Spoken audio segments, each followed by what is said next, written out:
प्रश्नावली।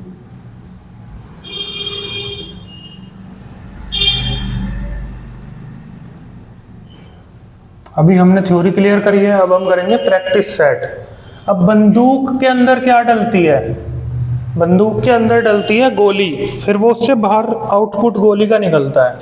बंदूक से निकलती है गोली और टॉर्च में डलती है, बंदूक में गोली डलती है, टॉर्च में डलती है बैटरी। टॉर्च में आग तो नहीं डलती ना, टॉर्च में अंधेरा डलता, टॉर्च में मोमबत्ती भी नहीं डलती, तो टॉर्च में डलती है बैटरी।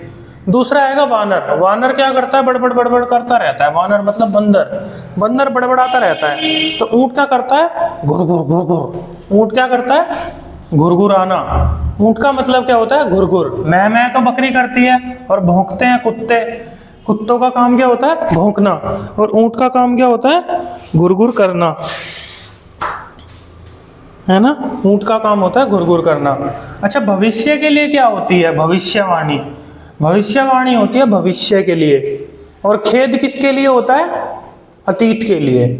अतीत के लिए क्या हो जाएगा? खेद। अब के लिए तो खेद नहीं कर सकते। खेद मतलब जो बीत गया उसके लिए अब लकीर पीटते रहो, कुछ होने वाला तो है नहीं। तो खेद किसके लिए होता है? अतीत का। और भविष्य के लिए होती है भविष्यवाणी, और अतीत के लिए होता है खेद। अतीत के बात पर दुखी प्रकट किया जा सकता है और कुछ नहीं किया जा सकता।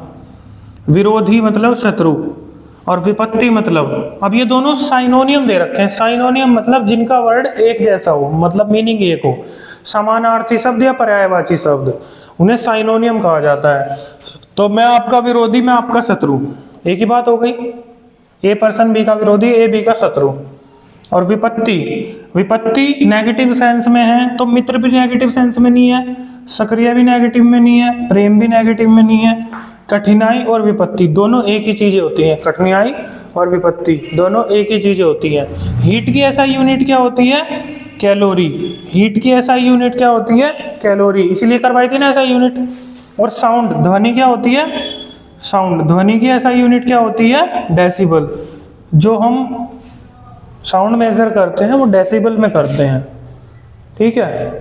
साउंड की मेजरमेंट किस में करते हैं? डेसिबल में करते हैं।